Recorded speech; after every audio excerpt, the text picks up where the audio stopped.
Mélanie de Sentier Urbain. Aujourd'hui, je suis ici pour vous présenter quelques fleurs comestibles qu'on peut retrouver dans nos jardins. Justement, on se situe dans une de nos thématiques des jardins, ce qui est le jardin balcon. Ici, on veut vraiment démontrer qu'est-ce qui est possible de faire dans un espace en ville, soit sur un balcon ou sur une petite terrasse. Puis tant qu'à ça, en fait, on a décidé de planter des fleurs comestibles au lieu que ça soit juste ornemental, qu'il y ait aussi une partie comestible qu'on puisse ajouter du goût, de la saveur, des textures à nos salades ou à nos boissons. Donc suivez-moi, puis je vais vous présenter quelques fleurs comestibles.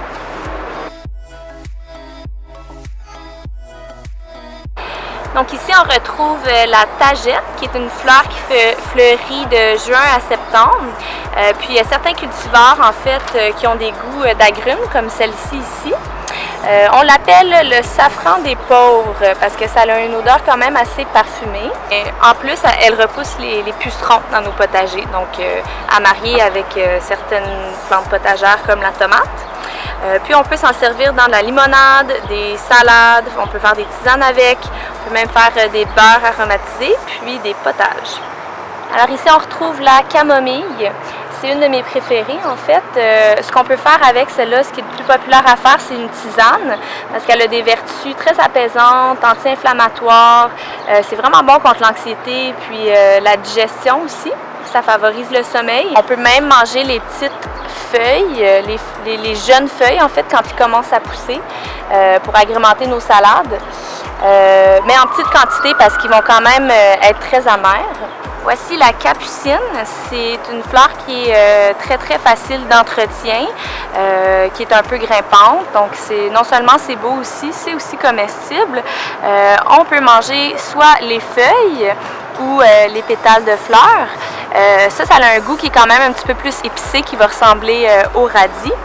Puis à noter que les feuilles sont très riches en vitamine C.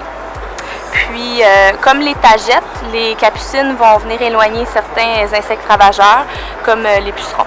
Ici, on a la souci ou la calendule, le nom commun. C'est aussi une fleur qui fleurit de juin à septembre. On peut manger les petits pétales, puis au début, quand ça commence à pousser, les petits boutons.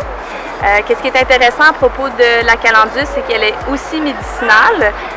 Elle est utilisée pour faire des onguents pour la peau, parce que c'est très cicatrisant. Ou on peut aussi la macérer dans l'huile. Puis ça a un goût très sucré et velouté. On peut la mettre dans nos salades ou dans nos limonades.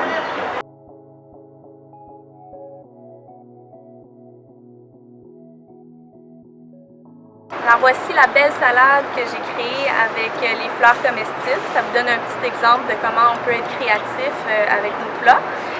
Puis si vous voulez en savoir plus, comment agrémenter vos plats avec les fleurs comestibles, je vous invite au prochain atelier de Sentier Urbain. C'est sur les fleurs comestibles, ça va avoir lieu le dimanche 11 août de 11h à midi. Donc on se voit là. Merci beaucoup.